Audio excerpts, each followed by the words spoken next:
Hi guys, welcome back. I'm for Towers Films, I'm Doug 218. and it is another season of Big Brother Canada, season number 8 coming at you. We are recapping it. We're doing something a little different this time. We're going to be doing weekly roundups for Big Brother because it airs 3 times a week. And sometimes not a lot happens in each episode, so except for like the competitions and stuff. So we're going to be talking about So this is episode 1 and 2. 1 and 2. So this year, it looks like it's very comic book themed. It's comic book themed this year. And Well, initially it looked like what they were going to do is have you pick either being a villain or a hero, but I think that's just kind of like a theme of however you want to play your game kind of thing. But that's how they were touting it for a long time is you're going to go in and be a villain or you're going to go in and be a hero. Or like it was almost like you could choose that. Yeah. Well, that's kind of what you were led to believe in the video package leading up to premiere night. But that's really not how it's just like a normal game. Yeah. Big Brother only comic book theme. Like the house actually is a big giant comic book. Yeah. It's decorated that way. Well, because you've got the comic book panels, you've actually got someone holding a giant. Well, that's the door. The BB door is like hands holding a giant comic book. That's so the door. It's really cool. One of the bedrooms is black and white. And the Have-Not room, which we haven't seen that yet. It's going to be called the Swamp, though. So it might have been seen on feeds, but it had because feeds started last night, but we haven't seen it actually on the show as of yet. So we get everybody's into the house. They do their introduction. Well, you know how the first night goes. They introduce everybody. The 16 house guests to start from all across Canada. I find that this year, I don't know if it's heavily skewed to Ontario. We're in Ontario, but heavily skewed to a lot of them are from Ontario this year. Well, Prince Edward Island's represented this year. Yeah, first time ever. There's a contestant from Prince Edward Island. Yeah, I like Prince Edward Island. Very shitty province. And she's a lobster fisherman. She's a lobster fisherman, yes. That's Vanessa Clement. Yes. But there's a few from BC, I think from Alberta, I think. There's 1 or 2 from Quebec. So we've got a good smattering of people. It is heavily skewed to Ontario, I must say. So not that I'm complaining, I meant we're from Ontario, but a lot of other times there's a lot more across the country than this year. I don't know why, but anyway. So after all the introductions and getting hi, how you doing? Arissa comes on. Of course, they stagger them as they usually do. They do it in the American one. They stagger like 6 coming at a time. So Arissa comes on and tells them, twist. Yeah, there's a bit of a twist this year. This week, there's no head of household, but there is going to be eviction. So how they do that is Canadians have been voting the past couple weeks online for who they like, just based on their video interview package. And the 4 lowest, who got the lowest amount of votes, are in danger of eviction this week. Now, those 4 have 2 chances, if you don't count their social game and stuff, to be able to save themselves. Because apparently there's no veto this week either, so they don't even have that opportunity. So one will be like a physical game, and one's a mental game, and then that'll lead them down to the 2 that will be on the block. So the 4 lowest vote getters were... Okay, one was Chris Wiley. The other was Ming Lee.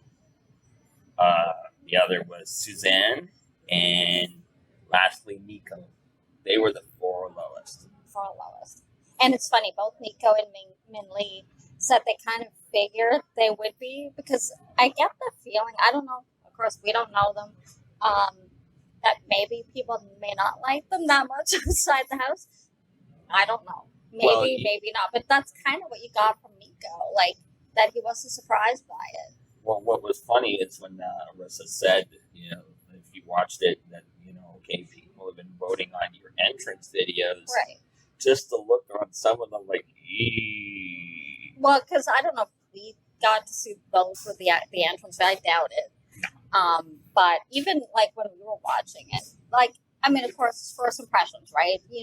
People you don't like in the beginning, you might actually like later on in the game when you see how they play. But yeah, there's a few of them who are like, you gotta go. You gotta go. So it's like and we'll say we're not surprised by at least Minley and Nico. Woo! Especially Minley. She's coming across in 2 episodes as she's going to be the mean girl this season. Yeah, so far. She's the high demand diva kind of deal. Yeah. But again, we haven't seen enough of her, and at the time of the 2 shows airing, these hadn't come up yet. So this is maybe there's more to her than that, but as of right now, that's all we're seeing. So the 4 of them are bundled off to get ready for this competition. It looks like the night they came into the house. Yeah. So there was. Remember, they've been in the house 6 days already. So the competition basically was they had to hold this car in place. So the car was up looked like off like if it was hanging building. off a bridge. Yeah, or a bridge. And they're like the superheroes have to hold on to the car so it doesn't fall off the bridge. Now you would think, okay, you got 2 big bruiser guys. They're big guys, Nico and Chris. They're big guys. They should be able to handle this. I'm a big guy. Well, Kyle had an interesting point, and he was right. The guys were doing this as purely a strength thing. So they were mostly focusing using their arms to hold up the cars. The ladies were using their body weight. So they were actually leaning into it and using their body weight. And Kyle, who's a power lifter, said, he goes, any power lifter knows that's the best position. Body position's everything. So they're actually in the better position to do this long term than the guys are. Well, Min Lee was almost touching her toes. Oh, she was bent over. Right over, And Suzanne she's maybe, out of 45? Yeah. You know? But better position than the guys were. The guys were almost straight up. They were completely relying on their arms, upper body. And then the sweat was just pouring off the 2 of them. And but they're Nico's like, oh yeah, Chris is my biggest competition in this game, that kind of thing. Where Chris didn't think like that. No. He's just saying, he goes to the gym about 5 times a week and all that kind. So he thinks he has a better chance at it. But he didn't think, oh yeah, I can pass all these guys, So who's the first to drop? Chris actually is the first to drop. Next. Who's actually the biggest guy outside Kyle in the house. Next. Then Nico dropped, so it's just the ladies. And the ladies both comment in the diary room, you would think that these, bruiser guys, they could do it for them, and they're over here huffing and puffing and sweating. Ladies look so calm, like they were barely breaking a sweat. They were both zen, man. They were focused. Then it was Suzanne. Suzanne dropped next. So Minley, she secured her safety. So she's like, yeah. And at this point, Nico is so despondent, so upset at himself that he didn't win. It's like, well, you have another chance, and that's what everybody said. And even then, even if you end up on the block, doesn't necessarily mean you're going to get voted out. Well, that's it. He was acting like somebody had shot his puppy. Yeah, that it was all over. Yeah, from the very first night, he was already that kind of thing. So then we go into the second competition, which is the mental one. So it's just Nico, Suzanne, and Chris, who's in it. So it's basically they have these superhero dolls, which the other house gets dressed in costume, in these Barbie kind of boxes, display cases, and it looks like Barbie boxes. You have to remember. What was it? As much detail about them as you can. They'll be asked questions. So one was the floater, and he was dressed as a sailor, almost like Popeye. And he was pear-shaped. He looked like a flotation device. Then there was the showmans. And they were like a Barbie Ken bikini, blonde hair. And he kind of had the plastic Ken hair kind of deal. The next was the bitter juror, which looked like A librarian. A librarian. I don't know why, but it's like a librarian. His stockings were too tight. And then the last one was the Calm Beast. And it looked like he was in like this caveman outfit. Or imagine you take Bigfoot and shave just the face down. Yeah, it's pretty funny. So they had to answer questions about what they saw. And leading up to this, Chris did this whole this meditation thing. Oh, yeah. Because what he does for a living. You know, it's like a transitional brain therapist or something like that. He helps people by changing the way they think to change their lives, something like that. So what was funny was to watch him go through this whole thing. But and then Nico walked in. And Nico kind of did that. Well, when he heard the door open, he kind of like, because he was doing like this, you know, like he's doing yoga or something, like that kind of Zen kind of thing. Yeah. And then as soon as he hears the door open, he's like, he's just standing there. And Nico like looks at him, you know. But you know what? It might have looked funny, but it worked. Because Chris ended up winning. So it's Suzanne and Nico on the block this week. And Suzanne thought she couldn't beat Nico because she thought the guys would rally, which a lot of times is what happens. A lot of times girls go home or women go home beside men. And it kind of was looking that way, like, because Nico does have some friends in the house, you know, and so does Suzanne. But what Suzanne did was smart. She started to fight. She went around to all those, which sort of the misfits in the house. And let's all get together. Let's all get together. Yeah. You know, because they're going to pick us off and all that kind of stuff. Just to form our own little kind of alliance. Now, I don't know if it's an official alliance at this point, but it sounds like they're all in for it. It's in the works. Where Nico just kind of went, laid in the corner, bared his belly, and well, yeah, he's like, I can't beat Suzanne. And he didn't really even talk to anybody. No, he just gave up. He didn't fight. He didn't, and it just kept getting more and more depressed. Then it seemed. Mindy, like we said, she's come across in these 2 episodes. Maybe she might change as subsequent episodes go on. But she is, how she talks to people is just like... She talks down to them. And she just lost her business on people. Like, when you all come into the room, in the bedroom. They're in the bedroom. I guess she goes to bed early, I'm not sure. But not everybody does. And so people were coming in. I don't know. So I guess she was already in bed at about 9 or 10 or something like that. Somebody said something like that. And so I guess, personally, I didn't think they were being that loud. It looked like the lights were on still. The lights were on. You know, so usually, you know, so nobody might have seen her in the bed sleeping. And so, you know, I didn't think they were that loud. Well, Angie even said, I came in, I didn't know you were sleeping. No. And now Angie's, she's one of the other ethnic folks in the house. Yeah. She's a black lady. And she's one of the 2 older ladies in the house. Just like, not the, like, there's one who's 45. I think her name's Jen. Carol is 45, and she's like, I loved her bit. I'm not going to say how old I am because SOBs. Like to vote out the oldest one. That's kind of true. But anyway, so when they came in, Min Lee just kind of, you know, when you come in, it's also her tone, how she's talking to them. Like, when you come in, like, don't make so much noise and blah, blah, blah, you know. And so Kyle didn't like that. And most of them say, okay, you know, sorry, we didn't even know you were sleeping, all that kind of stuff. So Kyle didn't like that too much.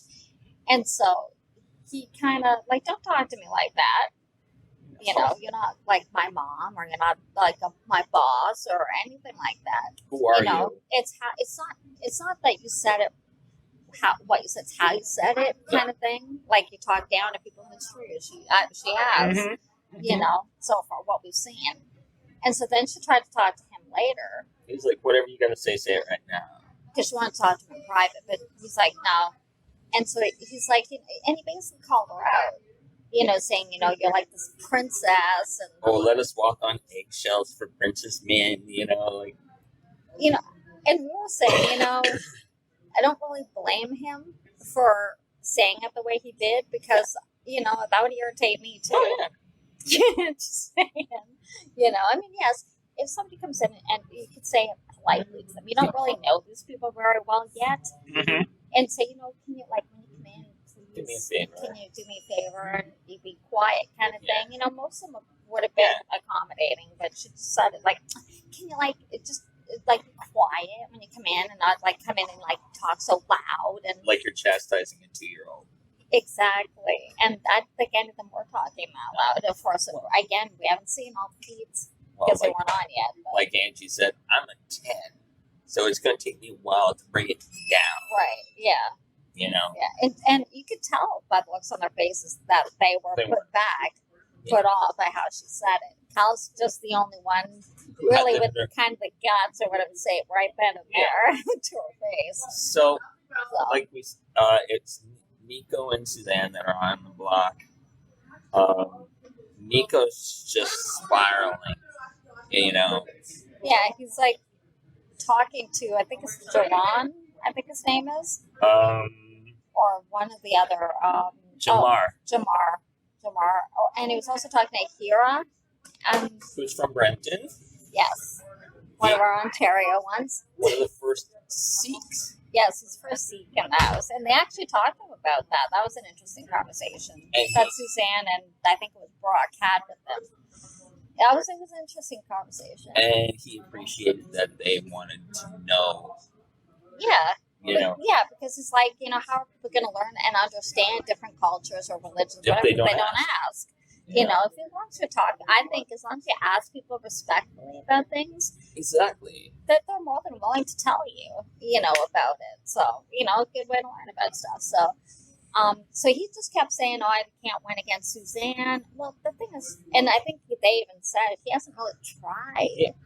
Well, he's not really talking to anybody. He kind of closed himself off. Tamar's like, get up.